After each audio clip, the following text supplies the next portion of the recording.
The old piano wasn't much to look at. Its wooden frame had scratches running down the sides, and some of the white keys had turned yellow with age. But to 8-year-old twins Layla and Kareem, it was the most beautiful thing in the world. Their father brought it home on a Tuesday afternoon 3 years ago. He had been saving money for months, putting aside a little bit here and there from his teacher's salary. It wasn't easy. Things were expensive and life was already hard. But he knew his children loved music and he wanted to give them something special. The day the piano arrived, the entire neighborhood came out to see. 4 men helped carry it up the narrow staircase to their 3rd-floor apartment. Their mother stood at the door, shaking her head and smiling at the same time. Where would they even put it? Their apartment only had 2 small bedrooms, a kitchen, and a living room barely big enough for a couch and a table. They squeezed it against the living room wall, right next to the window that overlooked the street. The twins circled around it like it was made of gold. Their father sat down first and played a simple melody, his fingers remembering songs from his own childhood. Then he looked at his children and said, "Your turn." Layla climbed onto the bench first. She was born 3 minutes before her brother, something she reminded him about almost daily. Her small fingers pressed down on a key.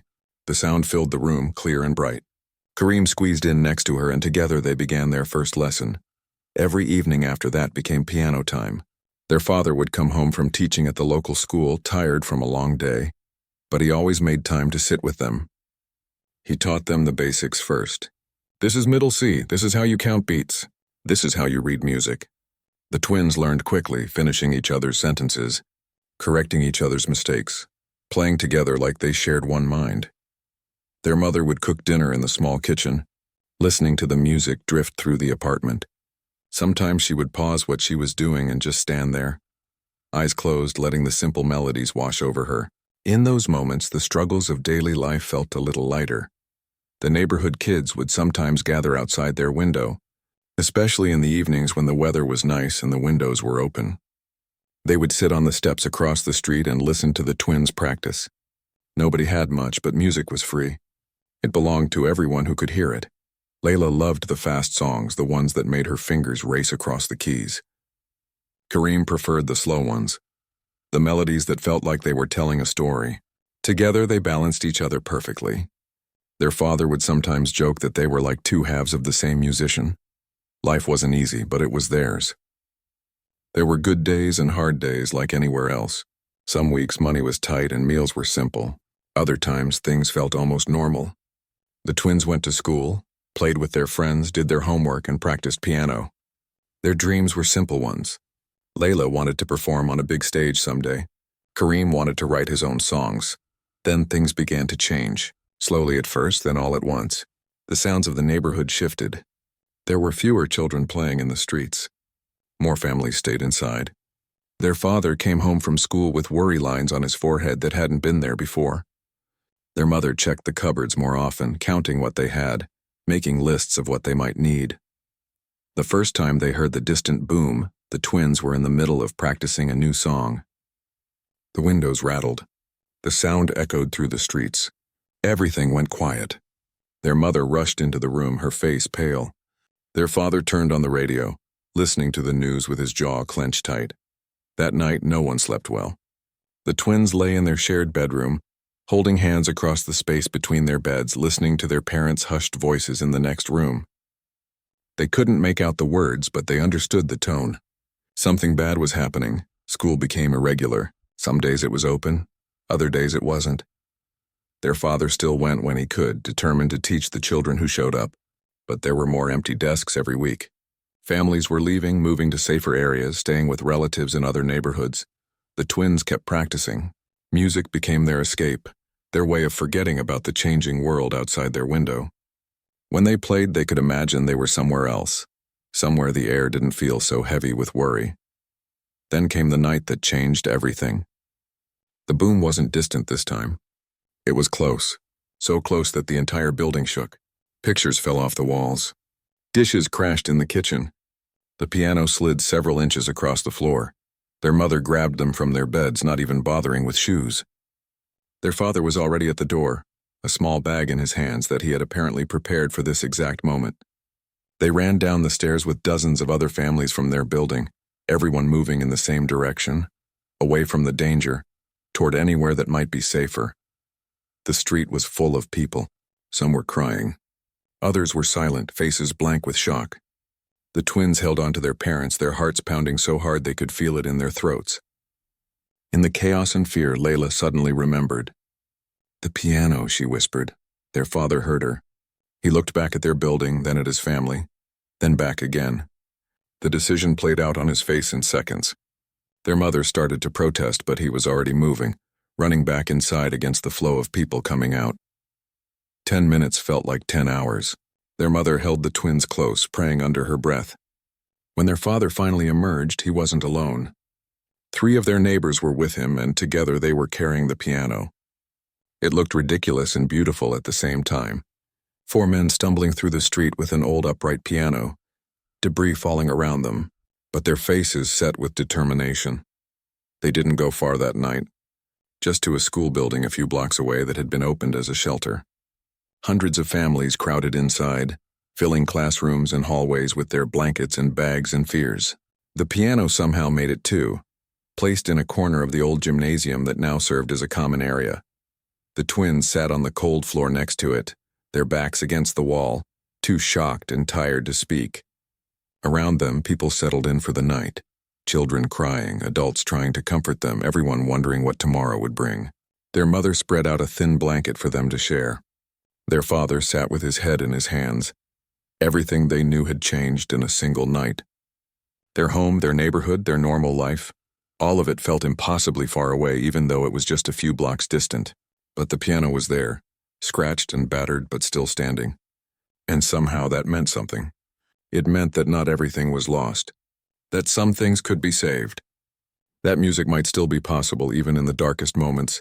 The twins fell asleep that night holding hands, the piano standing guard beside them like a silent promise that better days might somehow still come. The gymnasium floor was hard and cold. Layla woke up first, her back aching from sleeping on the thin blanket. For a moment she forgot where she was. Then she heard the sounds, babies crying, people coughing, dozens of hushed conversations happening at once. She remembered, the shelter was packed with families. Every corner had someone in it. Mothers trying to calm frightened children. Elderly people sitting on folded blankets staring at nothing. Teenagers helping younger kids trying to keep them distracted. Everyone had the same look in their eyes. That mix of exhaustion and worry that comes from not knowing what happens next. Kareem was still asleep next to her, his breathing steady and slow. Their mother sat nearby, her back against the wall, eyes open but unfocused. Their father had gone somewhere, probably to find out about food or water or what they were supposed to do now. The piano stood in the corner like it had always been there. Someone had thrown an old blanket over it during the night. It looked strange in this place, out of place, like a fancy guest at a casual party.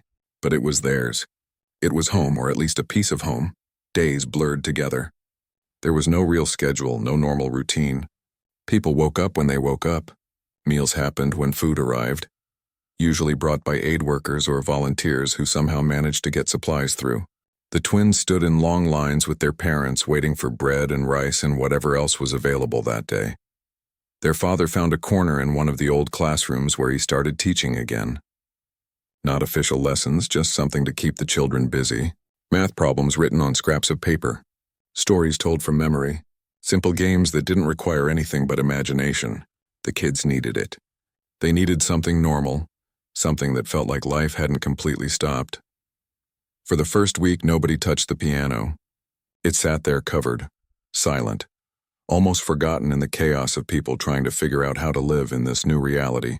The twins walked past it every day but never lifted the blanket.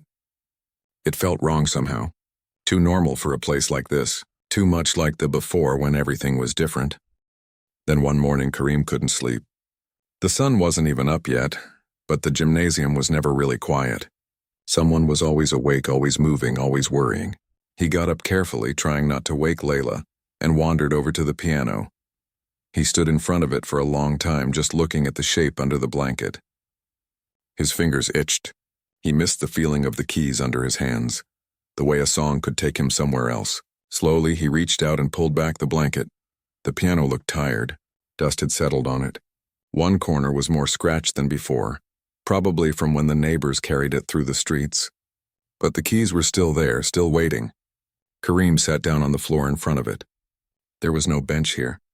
He reached up and pressed middle C. The sound cut through the morning quiet like light through a window, clear, pure, impossible.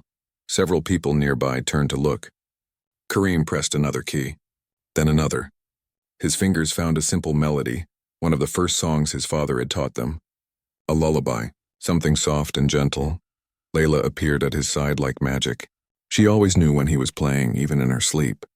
She sat down next to him on the floor, and without a word, she joined in. Her part came naturally, fitting into the spaces his melody left open. Together they played the lullaby all the way through. When they finished, the gymnasium was completely silent. Not the anxious, worried silence from before. Something different. Softer. For just a moment, everyone had stopped thinking about where they were and remembered something else. Home. Peace. Better days. An older woman started crying quietly. A man near the door closed his eyes and smiled. A mother holding a baby swayed gently, rocking to music that was already over. Their father appeared from somewhere in the crowd, tears streaming down his face. Their mother had both hands pressed to her mouth. After that morning, the twins played every day. Not for long, just a song or two. Usually early, before the gymnasium got too noisy and chaotic. It became a ritual. People started gathering around, sitting nearby, waiting for it. The daily concert, someone called it. 2 children and a battered piano, making beauty in the middle of broken things. They played the songs their father had taught them. Simple melodies that everyone seemed to know. Sometimes people hummed along. Sometimes they just listened. Sometimes they cried. But they always came. Even on the worst days, when news from outside was bad and food was scarce and fear felt like a weight on everyone's chest, the twins played. One afternoon, a woman came to the shelter. She was from somewhere else, somewhere far away. She worked for an organization that brought supplies and tried to help. She was making her rounds, checking on families, taking notes on what was needed. She heard the music before she saw where it was coming from. The twins were playing when she walked into the gymnasium. She stopped in the doorway, frozen. 2 tiny children, their clothes dusty and worn, sitting on the floor in front of an old piano, playing like they were performing in a concert hall. Around them, dozens of people sat quietly listening. Some had their eyes closed. Others watched the twins with expressions that were hard to read. Sadness and pride mixed together. The woman pulled out her phone. Her hands were shaking as she raised it, pointing the camera at the twins. She recorded maybe 30 seconds, maybe a minute, just enough to capture what she was seeing. The serious concentration on their identical faces, the way their small fingers moved across the keys, the stillness of all the people around them. When the song ended, she lowered her phone. Tears were running down her cheeks. She hadn't expected this.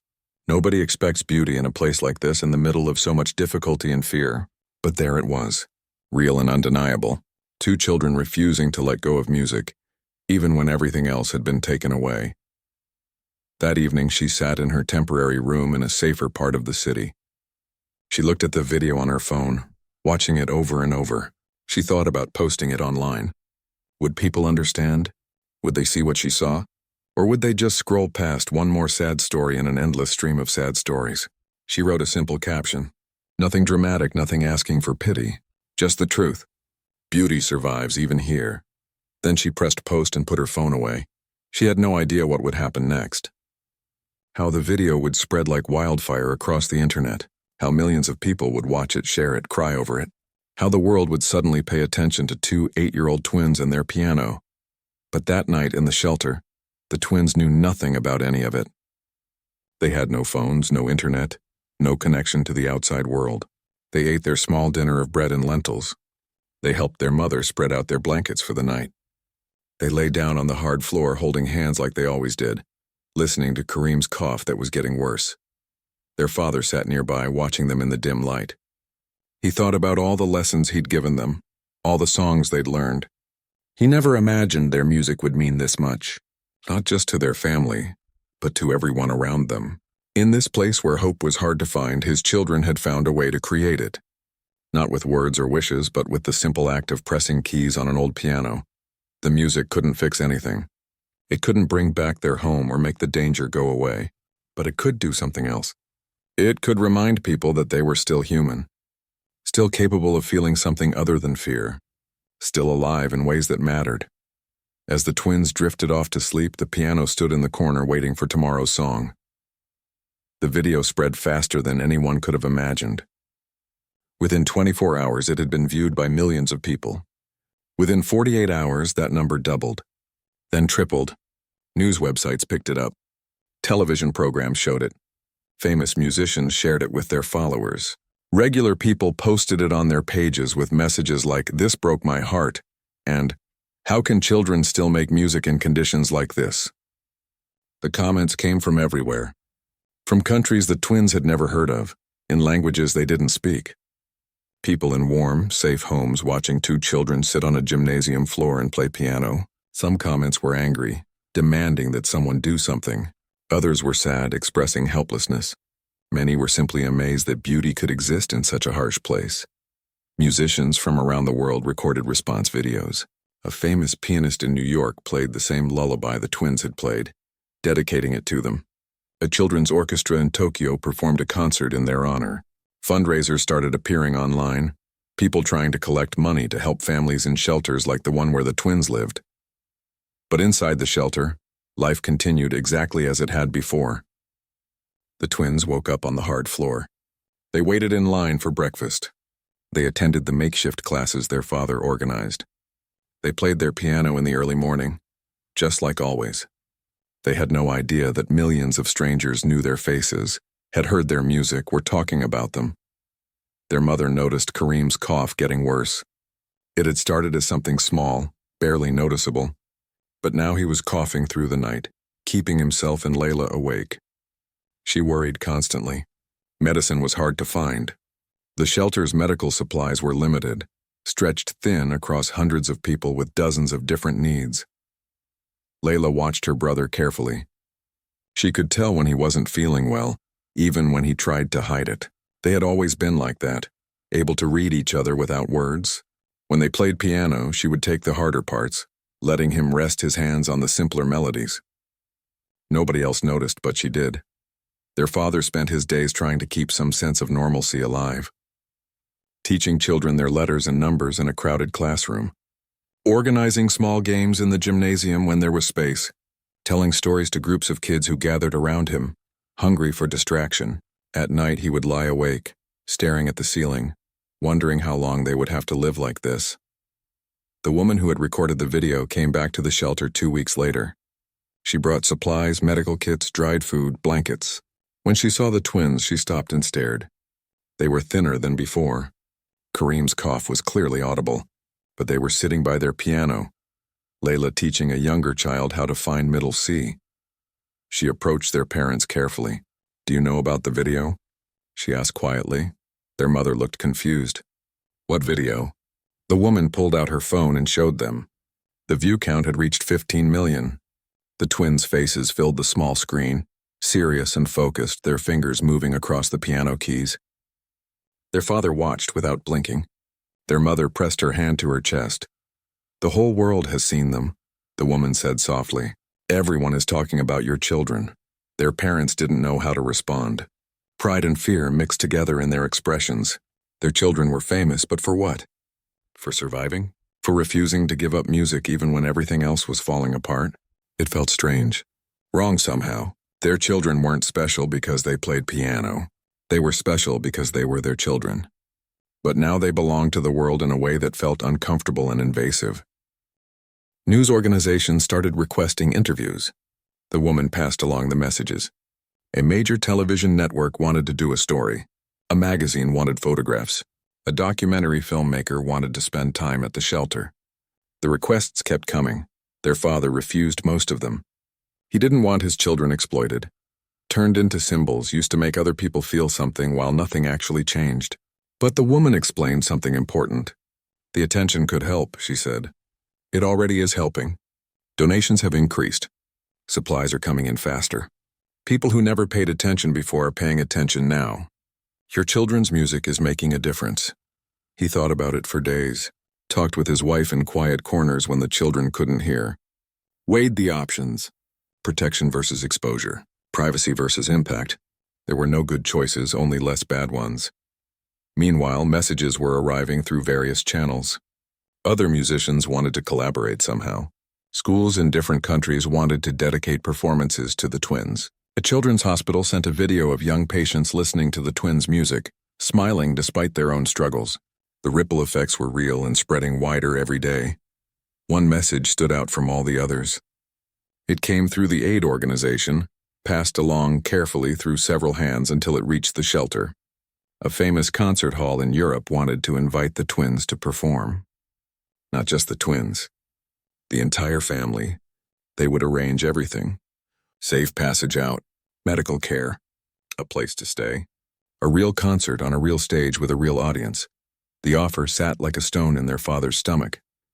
Leave, abandon their home, their community, everyone they knew, run away while others stayed behind? It felt like betrayal. But it also felt like hope. A chance for his children to be safe. For Kareem to see a real doctor. For all of them to sleep without fear, even if just for a little while. Their mother had different concerns. What if we can't come back? She whispered one night. What if they let us out but won't let us return? She thought about her own mother, too old and sick to travel, living with relatives in another part of the city. About her sister and her sister's children. About neighbors who had become family through shared struggles. The twins overheard pieces of these conversations. They understood something big was happening, something that involved them. One evening, Layla asked directly, "Are we leaving?" Their parents looked at each other, then at their children. They explained the invitation, the concert hall, the offer of safety and care.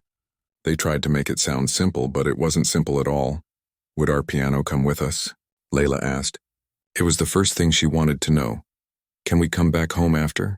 Kareem added, then started coughing again. Their parents had no good answers. Maybe. Hopefully. We don't know. Words that solved nothing. The decision hung over them for days. Every person they talked to had a different opinion. Some said go, don't be foolish, take the chance while you have it. Others said stay, don't abandon your people, don't let them turn you into a show. The aid worker who had recorded the video said simply, think about what's best for your children. Nothing else matters as much as that. In the end, it wasn't one big decision, but a series of small ones. Yes, we'll consider it. Yes, we'll fill out the paperwork. Yes, we'll accept the medical evaluation. Yes, we'll go. Each small yes leading to the next until suddenly they were committed to something that still didn't feel quite real.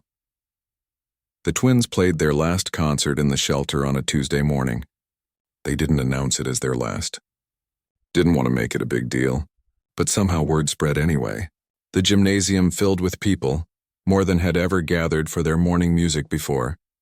Families they knew well, and others they had only seen in passing. Everyone understood what was happening even if nobody said it out loud. Layla and Kareem played 3 songs that morning. The lullaby they always started with, a cheerful melody their father loved, and finally a song they had been working on together, something they had created themselves from pieces of other songs, rearranged and reimagined into something new. When they finished, the silence was complete. Not peaceful, not sad, just heavy, the weight of goodbye pressing down on everyone. Then an old woman in the back started humming. Others joined in. Soon the whole gymnasium was filled with voices. No words, just the melody the twins had played. A community singing together. A way of saying thank you, goodbye, don't forget us, we won't forget you all at once. The twins sat at their piano, holding hands, tears running down their faces. Their music had brought something to this place. But this place had given them something too, a reason to keep playing. A purpose bigger than themselves. The journey out was complicated and exhausting. Papers to sign, officials to meet, questions to answer, checkpoints to pass through. The twins held their parents' hands the entire time, watching everything with wide eyes. They had never been on this kind of trip before. Never imagined leaving in this way.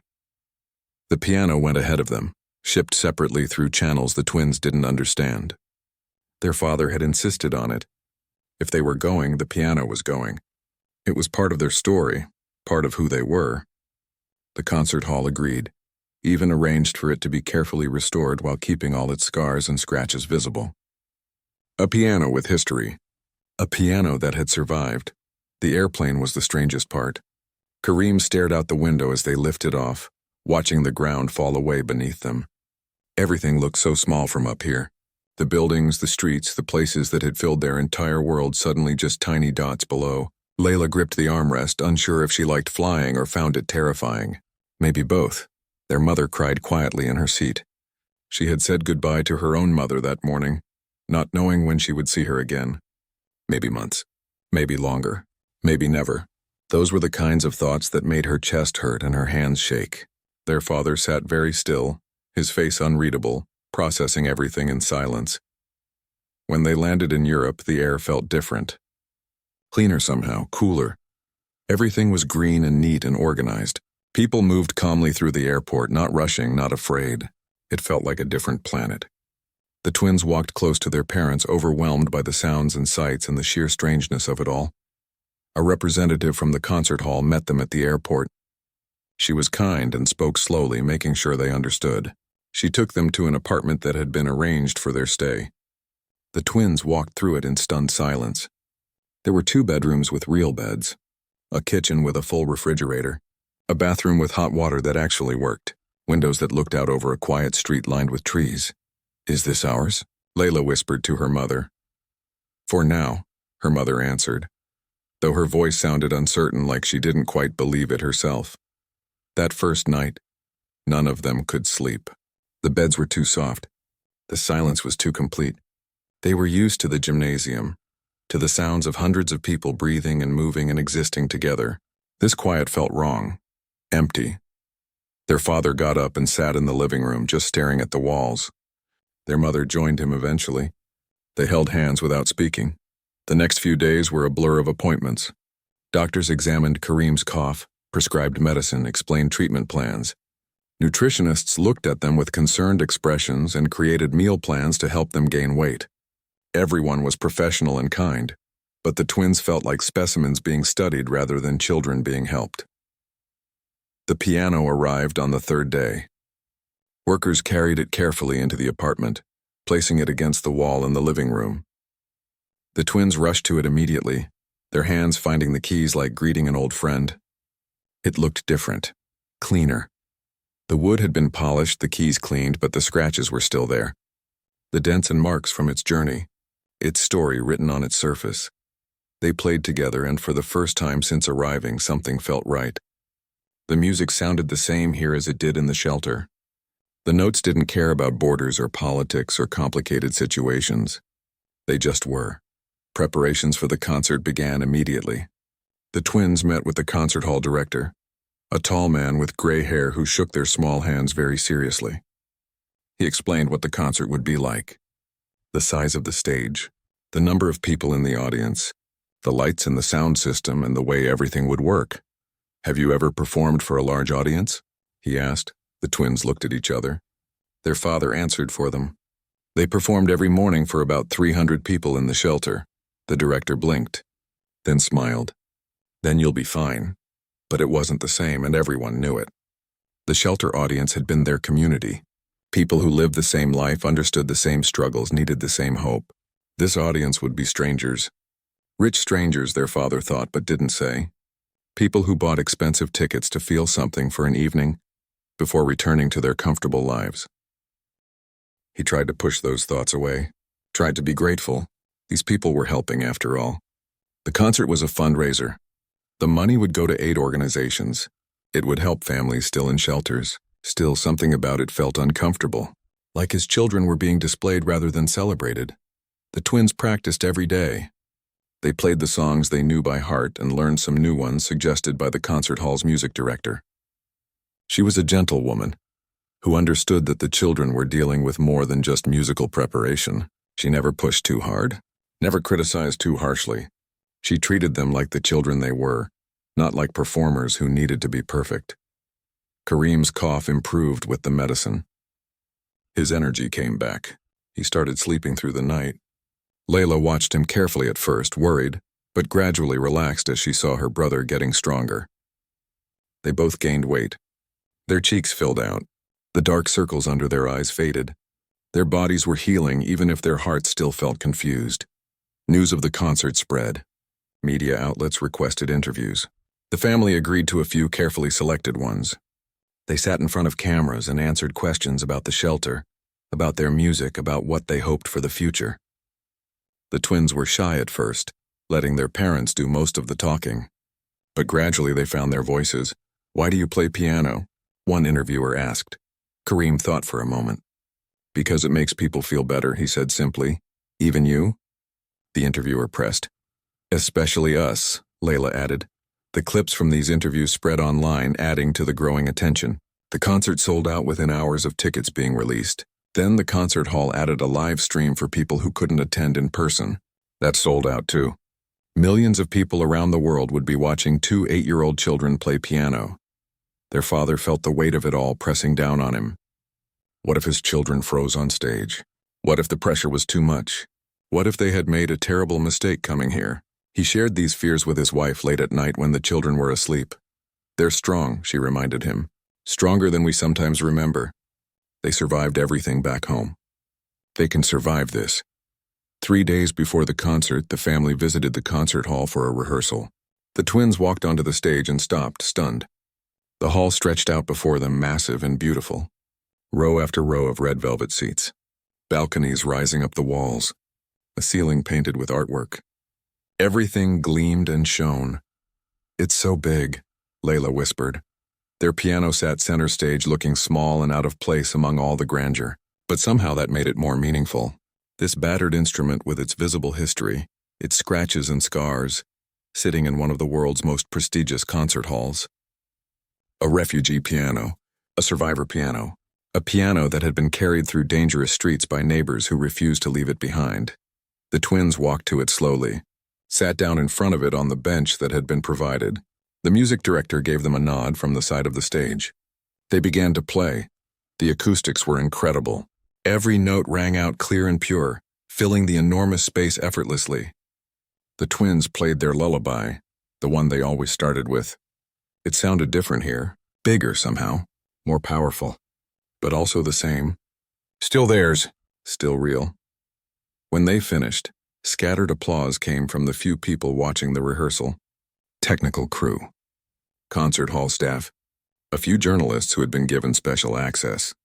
The twins turned around on the bench and looked at their parents sitting in the front row. Their father was crying. Not sadly. Something else. Pride maybe, or relief, or the overwhelming weight of everything they had been through and somehow survived. Their mother smiled at them through her own tears, waving slightly. The music director approached the stage. "That was beautiful," she said. "On the night of the concert, just do exactly that.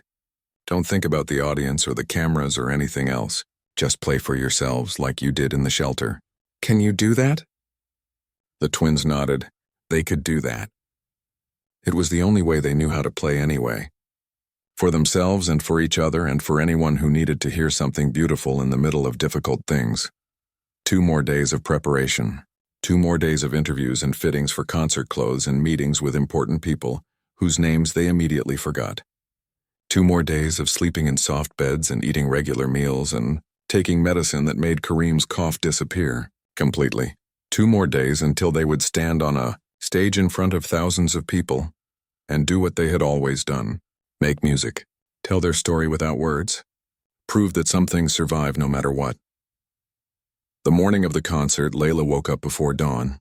She couldn't sleep. Her stomach felt tight and fluttery. She looked over at Kareem in the other bed. He was awake too, staring at the ceiling. "Are you nervous?" she whispered. "Yes," he answered honestly. "You?" "Yes."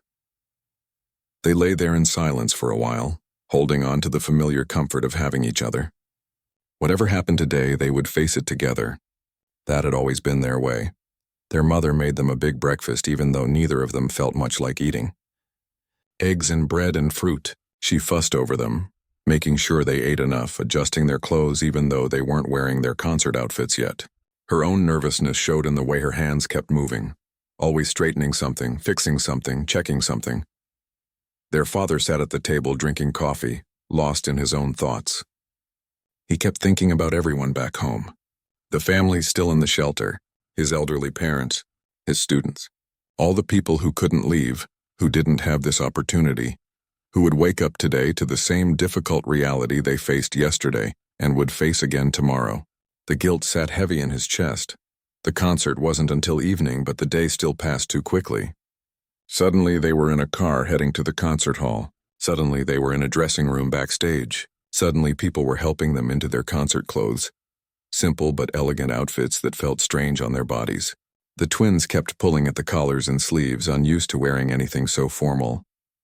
A woman came to do something with their hair, but their mother stopped her. "Leave it," she said firmly. "They're children. Let them look like children." The woman backed away, understanding. Through the walls they could hear sounds, voices, movement, the audience arriving, taking their seats. Programs rustling.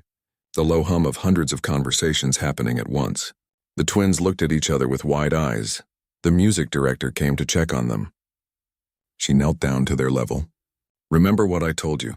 Don't think about anything except the music. Play for yourselves. Everything else will take care of itself." "What if we make a mistake?" Kareem asked quietly. "Then you make a mistake," she said with a gentle smile. "Even the greatest musicians make mistakes. It's not about being perfect. It's about being real." A stagehand gave them a 5-minute warning. Their father pulled them both into a tight hug. "I'm so proud of you," he whispered. "No matter what happens out there, I'm so proud." Their mother kissed their foreheads. "Just breathe," she said. "And remember, you've done this 1,000 times before. This is just one more time, then it was time." The music director led them through the backstage corridors to the wings of the stage. They could see out into the concert hall now. Every seat was filled. People packed the balconies. The lights were bright and warm. Somewhere, cameras were recording to stream this live to millions more watching from home. The house lights dimmed. The audience quieted. The twins held hands in the darkness backstage, their hearts pounding so hard they could hear it in their ears. An announcer's voice came through speakers. He explained briefly who the twins were, where they came from, what their music had meant to people in the shelter. He talked about the fundraiser, about how all proceeds would go to humanitarian aid. His words felt distant to the twins, like they were happening to someone else. "Ladies and gentlemen, Layla and Kareem." The spotlight hit the stage. The twins walked out hand in hand, their legs shaking slightly. The audience began to applaud before they even reached the piano. Not the polite golf clap of a formal concert. Real applause, warm and welcoming and full of emotion. They reached their piano, their battered friend that had traveled so far with them. Someone had placed photographs inside the lid, propped where only they could see them. Pictures from the shelter. The families who had listened to them every morning. The reminder of why they were here. They sat down on the bench together. The applause faded. The silence that followed was complete. Thousands of people holding their breath, waiting. Layla placed her hands on the keys. Kareem did the same. They looked at each other once, a quick glance that communicated everything. "Ready? Ready." They closed their eyes. The first notes of the lullaby filled the concert hall. The same song they had played that first morning in the shelter. The same song they had played 1,000 times since. Their fingers found the familiar patterns automatically. The melody rose and fell, simple but beautiful, carrying with it everything they had experienced, everything they felt, everything they couldn't put into words. As they played, something shifted inside them. The nervousness melted away. The enormous audience disappeared. They weren't in a fancy concert hall in Europe.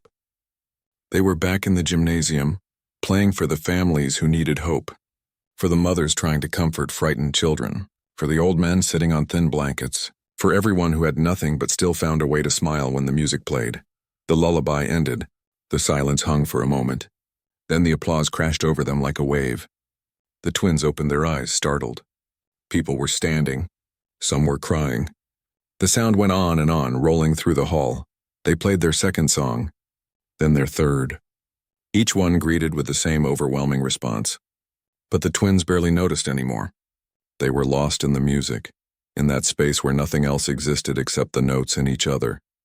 For their final piece, they played the song they had created themselves in the shelter. The melody born from difficult circumstances, from the need to make something new when everything old had been taken away. It was their story in musical form. Loss and hope tangled together, fear and courage sharing the same space. The reality of being children who had seen too much but refused to let it destroy them. When the last note faded, the silence lasted longer this time. Then someone in the audience started clapping slowly. Others joined.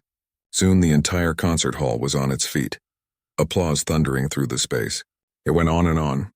The twins sat at their piano holding hands, tears streaming down their faces. People were crying in the audience. The music director stood in the wings with both hands pressed to her mouth. Their parents sat in the front row holding each other, their faces wet with tears. This wasn't just a concert. It was something bigger. A moment of recognition, of shared humanity, of understanding that suffering happened and beauty persisted and both things were equally real. The applause continued for 12 full minutes. The twins didn't know how to respond. They stood up from the piano bench and bowed awkwardly, the way they had been taught. The audience loved it. Eventually the house lights came up, signaling the end of the concert, but people didn't want to leave.